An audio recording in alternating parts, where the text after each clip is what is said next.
Hey everybody, good morning. Hope you had a chance to get some coffee for yourself this morning. Always loving a good cup of coffee. I'm not gonna lie to you, it's one of the best parts of my day. But before I even talk more about that, let me just say this. Today's Valentine's Day, and I gotta tell you what I woke up to. See, I gotta brag on my wife for a second here. She's this girl, her name's Marie. She's a redhead lady. If you've never met her, then you're missing out. She's an incredible person. In fact, if you know me and you know Marie, then you might ask the same question that so many people ask is, how did he end up with her? It's kind of crazy. I've been asking myself that for a long time. I pinch myself on a regular basis. But look, this is what I woke up to this morning. You just gotta check this out. Hold on, let me check. This is like a whole slew of fresh baked chocolate chip muffins. Ooh, I don't know if you like chocolate chip muffins, but I certainly do. And that was just a beautiful expression of kindness this morning because I like to eat like that entire thing of them, but it's always a race between me and my kids to see who's gonna eat more. Usually it's them. I'm not gonna lie to you, they take like 8 of them to their room, but they're really good. I mean, chocolate chip muffins, can it get any better? I don't think so. But that just reminds me about what today is. Today's about love.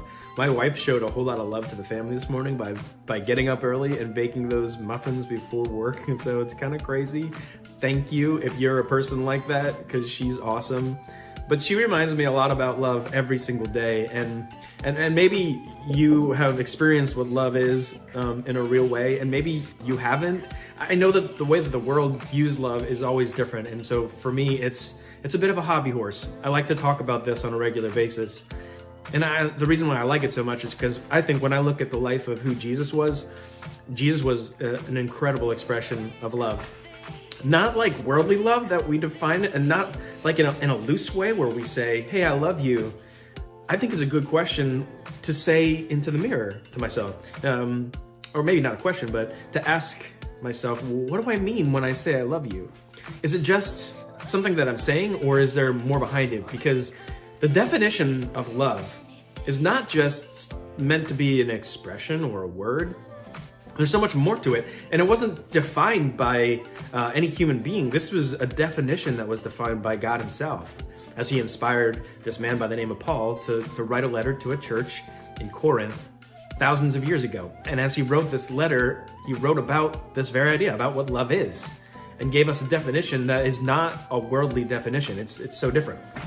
So every time I read it, I'm always inspired, because I think when I say I love you, I don't necessarily mean all of this. In fact, I'm not sure if you evaluated my behavior, if I love people in a real way. And I'm just saying, if this little passage of scripture is a mirror to me, I need to do some work. Because here's what Paul says that love is. And if you're familiar with this passage, then you know this. If you've been to any wedding anytime, you've heard this. But let me just give you some of the descriptors. He says, love is patient. Ugh. That means love slows down and walks at the pace of others. Love doesn't demand speed. Love slows down for the sake of somebody else. Ugh. Love is envy. Love doesn't envy. It doesn't create situations where it's jealous. It's trusting behavior. Love doesn't boast. I mean, how often am I just bragging about my own accomplishments? When we talk about our day when I get home, I feel like that's all that I do is talk about the things that I got done. It says love isn't easily angered. That's a tough one. It says it doesn't keep a record of wrongs. Come on. I mean, when I read it doesn't keep a record of wrongs, I'm thinking to myself, I have a list of so many records of wrongs for so many individuals, right? I mean, it says it doesn't delight in evil, but it always rejoices in the truth.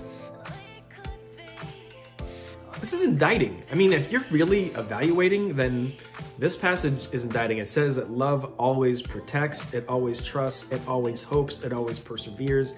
Listen, this brand of love was the brand of love that Jesus gave to everyone, including enemies.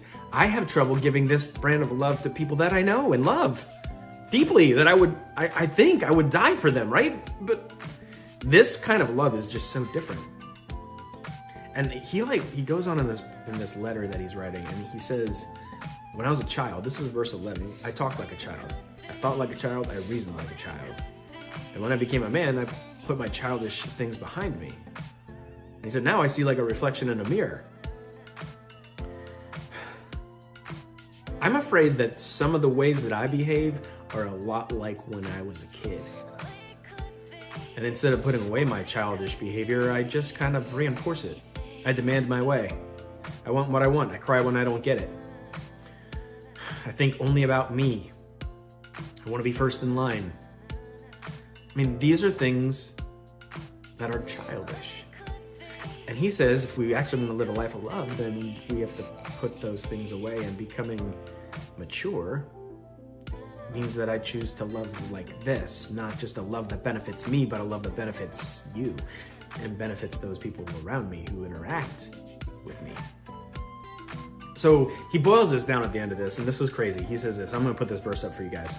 This is verse 13. He says, and now 3 things remain. As he like talks about love, and he defines what it is, and he says the way that we should behave. He says 3 things remain: faith, hope, and love. Now in that list, maybe you might have them out of balance, because I think instantly when we think faith, hope, and love, well, the greatest of these is faith, right? What can I accomplish if I have more faith? No, the greatest of these is hope. Because if I have more hope, then I'm able to face the day. No, he says the greatest of these, out of faith, hope, and love, the greatest of these is love. Again, not defined by my own definition, not defined by the way that I've always lived it out, but it's defined by the way that Jesus lived it out. Patient, kind, not boasting, not keeping a record of wrongs, not delighting in evil.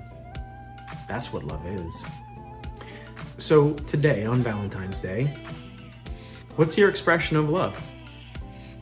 You want to get something? You know, like, are you hoping to be cherished, or are you going to do the cherishing?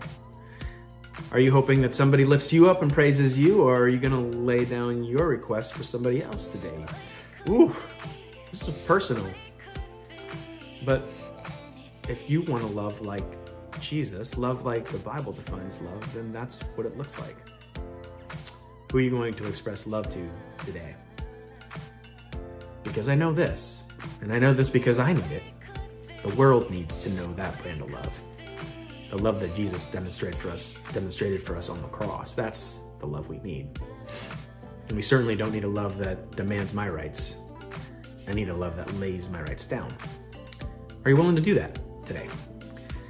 And maybe just step in the direction of that and expressing that kind of love to your family, to your loved ones, to your neighbors, and like Jesus, even to your enemies.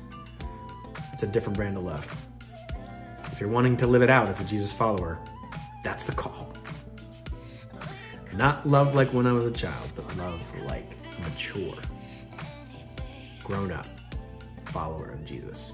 Hey, I hope you guys have a great Valentine's Day. And yeah, if there's something that you guys hear me talk about and you thinking it inspires you to say, I want to hear more about that, or I want to talk about something different, just feel free to post that in the comments. We'd love to know what it is on your heart that you want to talk about. And maybe we'll bring that up again next Wednesday. All right, it's great being with you guys. Talk to you again soon.